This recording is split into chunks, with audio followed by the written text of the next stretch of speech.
Hello students, good morning. बेटा जी, रीनीट का जो मैं सीक्वेंस लेकर के आ रहा हूँ आज, इसमें फिर से मैं एटॉमिक स्ट्रक्चर से रिलेटेड क्वेश्चंस लेके आया हूँ और मैं चाहता हूँ कम समय में उन तमाम सब टॉपिक्स को फोकस करूं जहां से क्वेश्चंस आते हैं और आपको मैक्सिमम बेनिफिट हो सके। सिर्फ आपसे एक रिक्वेस्ट है, अगर आपको लेक्चर अच्छा लगता है, लेक्चर से आपको समझ में आती है, तो मुझे मोटिवेट करने के लिए मेरे चैनल को सब्सक्राइब करें, लाइक करें, कमेंट दें। साथ ही साथ जो आपके मित्र दूर दराज में कहीं हैं, अगर वो ढंग से नहीं पढ़ पा रहे हैं, उनकी तैयारी ठीक से नहीं हो पा रही है, तो लेक्चर को शेयर भी करें जिससे उनको भी बेनिफिट हो सके। आइए, एटॉमिक स्ट्रक्चर से अगेन मैंने क्वेश्चन लिया है। बेटा ये क्वेश्चन नीट 2024 मैंने मात्र 7 पिछले 7 ईयर्स तक का क्वेश्चंस कलेक्ट कर रहा हूं और इसी से आपको बता रहा हूं क्वेश्चन का पैटर्न क्या है, किस टाइप से आपसे क्वेश्चन पूछा जाएगा। और मैं पहले भी आपसे डिस्कस कर रहा हूं, जो नीट में सिर्फ और सिर्फ एनसीईआरटी बेस्ड क्वेश्चन होते हैं, एनसीईआरटी बुक से क्वेश्चंस होते हैं। तो बेटा ये भी क्वेश्चन पेज नंबर 55 पर है नीट में, सॉरी एनसीईआरटी में, ठीक है। और नीट 2024 का ये क्वेश्चन है, कह रहा है the quantum numbers of 4 electrons are given. बेटा principal quantum number, azimuthal quantum number, magnetic quantum number and spin quantum number, इस चारों की वैल्यू गिवन है, राइट। कह रहा है the correct decreasing order of energy of these 4 electrons are. तो बेटा एनर्जी के लिए आपको मैंने क्या फॉर्मूला पढ़ाया है, जब भी हम एनर्जी निकालते हैं तो that is from n+l rule, where n is principal quantum number and l is azimuthal quantum number. यहां पर देखिए फॉर फर्स्ट वन आपका क्या हो जाएगा, 4 + 2 यानी 6। क्लियर है बेटा। इसके लिए बेटा फॉर सेकेंड वन 3 + 2, ये कितना हो गया 5।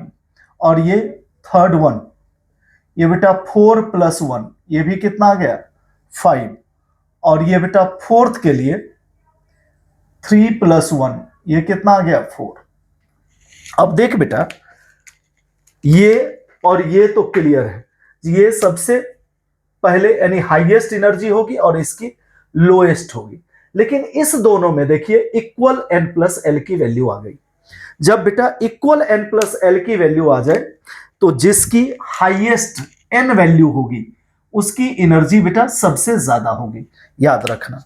यानी अकॉर्डिंग टू दैट आपका first is greater than third, is greater than second, is greater than fourth.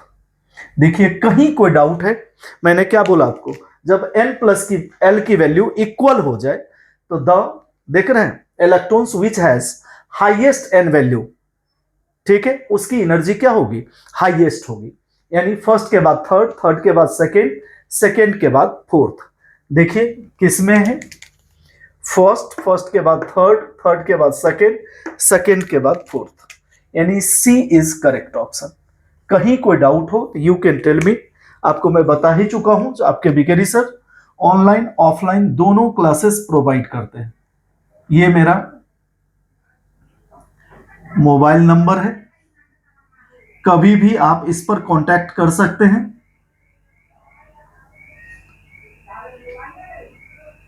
ठीक है बेटा जी, लिख लीजिए, समझ लीजिए। कहीं कोई डाउट हो तो you can tell me without any hesitation. आपको हेजिटेट नहीं करना है अपने सर से पूछने में। क्लियर है बेटा, लिख लिया आपने। और मेरे चैनल को सब्सक्राइब जरूर करें, कमेंट करें, लाइक करें अगर आप बेनिफिटेड हो रहे हैं। मेरा छोटा सा प्रयास है आपका रैंक बूस्टअप हो सके। बाद बाकी आप लोग जम के मेहनत कर ही रहे। जो भी बच्चे मेहनत करते हैं ईश्वर हमेशा उनके साथ होते हैं, ईश्वर का भरपूर आशीर्वाद उन्हें मिलता है। इसलिए बेटा निराश ना होए। कभी कभी ऐसा सर्कमस्टांसेज आता है कि आपको दोबारा से पेपर देना होता है, उसके लिए वरदान मानिए उसको, जब आपको मौका मिला और तैयारी करने का। जो सब थोड़ा बहुत कसर रह गई होगी आपकी तैयारी में, वो सब इस बार पूरी हो जाएगी। चलिए आइए अब नेक्स्ट क्वेश्चन ले रहा हूं बेटा। The maximum number of electrons in a subshell with n is equal to 4 and l is equal to 3, right बेटा। अब आप बताइए maximum number of electrons in a subshell जब ये निकालते हैं तो इसके लिए बेटा जी हम क्या फॉर्मूला यूज करते हैं, 2 इंटू 2l प्लस 1। इसके लिए यही फॉर्मूला है 2 इंटू 2l प्लस 1, राइट। और l की वैल्यू आपको 3 गिवन है, यानी 2 इंटू 3 प्लस 1, तो ये कितना हो गया 6 प्लस 1 यानी 7, 2 जा 14, यानी maximum number of electrons with l is equal to 3 कितना हो जाएगा बेटा 14। और जितने भी बेटे हम लिख रहे हैं फॉर्मूलाज, इसको प्रॉपर वे में नोट्स बना ले, लिखें, क्योंकि बेटा इससे रिलेटेड ही क्वेश्चंस आएंगे, क्वेश्चंस चेंज हो जाएंगे, पैटर्न यही होगा। क्लियर है? अब देखिए लिख लीजिए आप, और बेटा एकदम बेमन से तैयारी मत करिए, पूरा जान झोंक दीजिए। 21 ऑफ जून आपके सफलता का परचम लहराएगा। अब आइए नेक्स्ट क्वेश्चन मैंने लिया है बेटा, 4D, 5P, 5F and 6P are arranged in decreasing order of energy. कह रहा है इसमें से चूज करेक्ट ऑप्शन। बेटा फर्स्ट के पैटर्न पर भी ये भी क्वेश्चन है। अब आप देखिए, राइट बेटा, एक बार करके देखिए फिर मैं आपको समझाता हूं।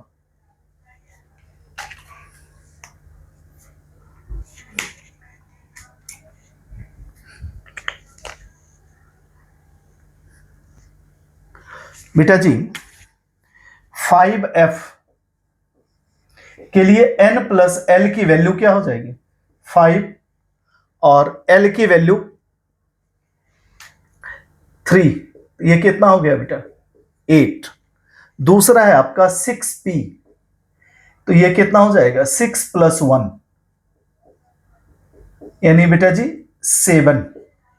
तीसरा है आपका 5P यानी 5 प्लस 1 कितना हो जाएगा 6, और फिर है 4D, तो n प्लस l की वैल्यू क्या हो जाएगी 4 प्लस 2, ठीक है, यानी 6। अब देख बेटा यहां पर 5F 8 है और 6P 7 है, और ये दो वैल्यू सिमिलर है। अभी तुरंत बेटा इस क्वेश्चन के लिए मैंने डिस्कस करा था, अगर n plus l value equal हो जाए तो हम ये देखते हैं जो किसकी n वैल्यू अधिक है। जिसकी n वैल्यू अधिक होगी बेटा उसकी एनर्जी क्या होगी ज्यादा होगी, यानी आपका सीक्वेंस जो ये बनेगा बेटा ये क्या बनेगा 5F is greater than 6P is greater than 5P is greater than 4D, यानी दिस इज योर आंसर। कोई डाउट हो तो आप पूछ सकते हैं। क्लियर है? अब देखिए आप अपने चारों ऑप्शंस में कौन कौन सा है, 5F is greater than 6P is greater than 5P is greater than 4D, यानी बेटा आपका यही करेक्ट ऑप्शन है, ए इज करेक्ट ऑप्शन। कोई डाउट हो तो यू कैन टेल मी। देख लीजिए, लिख लीजिए, समझ लीजिए, मतलब फर्स्ट और थर्ड क्वेश्चन का पैटर्न सेम ही था बेटा। लिख लीजिए फिर मैं डिस्कस करता हूं।